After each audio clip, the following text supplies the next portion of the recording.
Hello everybody, here I am working on another sewing machine. Actually, this is part 2 of the Singer 221-1. I just finished it up, got the part fixed on it. It was the main shaft that goes to the bobbin casing. The shaft, little part from the inside, this little part right there. It broke off inside the part of the sewing machine. There should be a tab that runs the actual sewing machine. It broke off. I pulled all this thread, gunk, and stuff out of the sewing machine.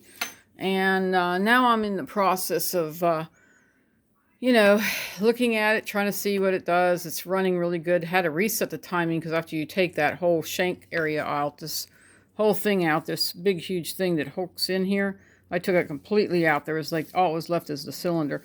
And I put a brand new one on because the one it broke, somehow it was bent and now none of the things would work right. So I just had to go buy a whole nother piece. And then I put this back on and then the casing back on. And then I had to make sure the plate's in correctly for that little lever to be hooked in there to make sure this thing will sew. And then I had to reset the timing. Got the timing reset, now sews perfectly.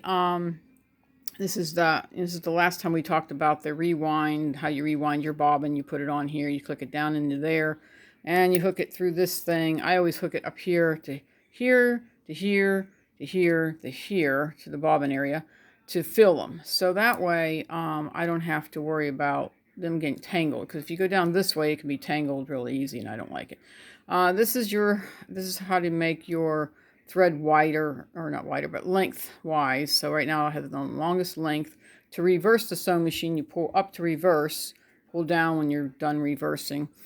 This is your tension here. Whenever you want to move your tension, you want your needle up, pull your dogs down, and then you move your tension.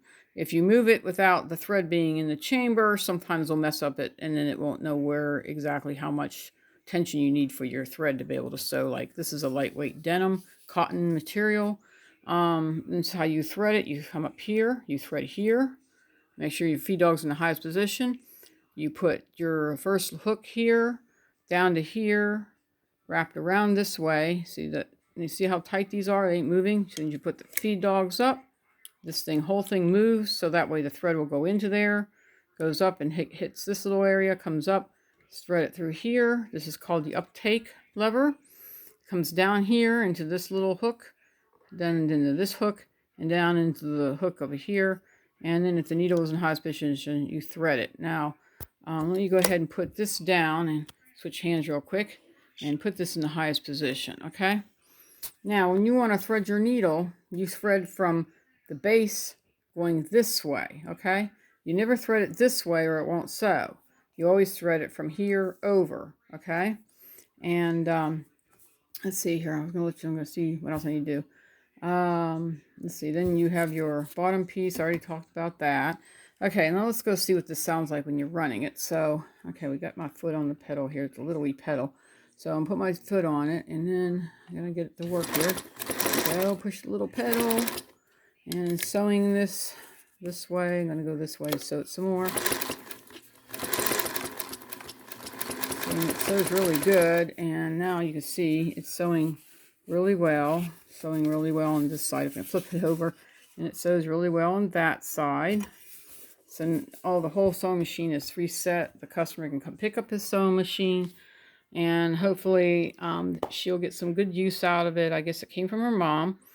You know, these wonderful handy-downs. I wish my family liked to sew when I was a child. Not very many handy-downs come from me. But other than that, the sewing machine's working. It's in great shape. It's ready for pickup. This is the turn off area here, and you turn it off like this. And other than that, the sewing machine is in really awesome condition. And so now if you want to follow me, I'm sorry, I'm just rambling.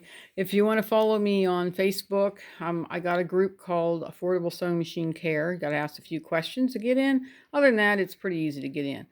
I have an Instagram, and or you can follow me here on YouTube and subscribe to me. And I always put all kinds of cool videos on about sewing machines, outdoors, gardening, if I ever get back to that. I've been working with my chickens and my ducks lately. Soon it'll be warming up and it'll be great.